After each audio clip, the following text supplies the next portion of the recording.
So finding the projectile height.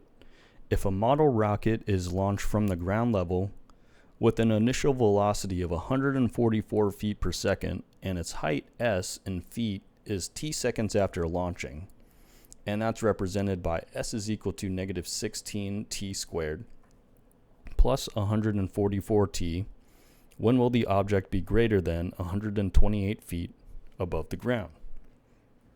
So let's go ahead and set this equation up and see if we can solve for the t to see when it'll be 128 feet above the ground.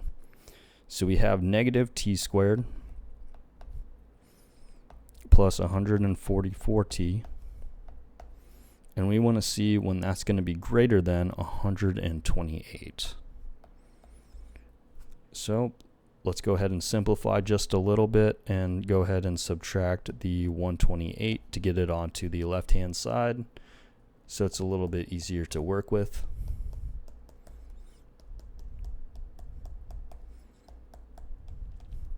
And you'll have greater than a 0. And now we can try to solve for this t squared. First, let's reduce by negative 16 to make it a little bit easier. So this will give us a t squared minus, since we have a negative right here, minus a 9t plus 8. And then we will have a less than a 0. And the reason we have a less than now is because we divided by a negative, so make sure to flip your signs here. Now, we want to go ahead and solve for t. So we can actually factor this one, and we want two numbers when multiplied together gets us this positive 8, and when added or subtracted together gets us this negative 9. So let's go ahead and try a negative 8 and a negative 1. Negative 8 times negative 1 gets us a positive 8, and then negative 8 minus a 1 gets us the negative 9, so we should be good to go. And we can set these equal to 0 to give us some t values. So we have a t is equal to 8 and a t is equal to a 1. So let's see if we can go ahead and try some intervals here and some values here to see which one we should use. Should we use 8 to 1? Should we use negative infinity to 1? Or should we use 8 to positive infinity? So our intervals,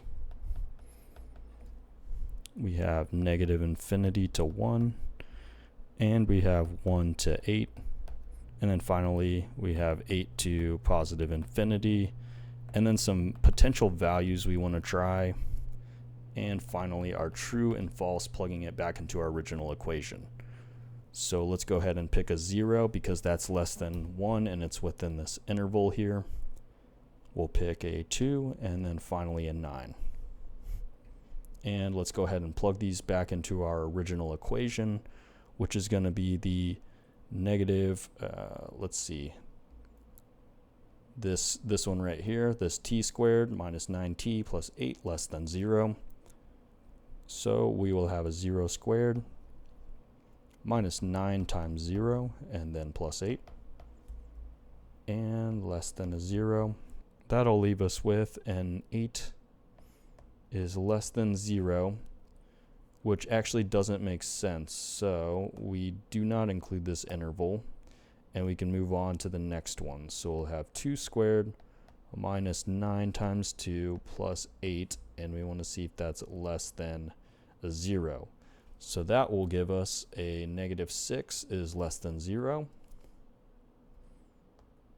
which makes sense. So potentially we can include 1 and 8 as our values. And then finally 9 squared minus 9 times 9 plus 8 less than 0. And that will give us, again, an 8 less than 0, which doesn't make sense. So we will not include that interval. So our final solution is 1 to 8 for our intervals when our potential rocket is going to be 128 feet above the ground. So if we think about the rocket going up 128 feet above the ground, it's going to go and say this is our 128 feet level.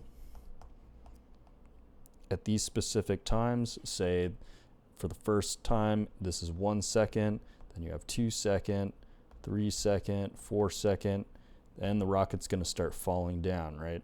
It's going to fall all the way down, and then say finally it hits 8 seconds. So this entire time it's going to be greater than 128, and then finally 9th second we're below 128 feet, which is why we only have 1 to 8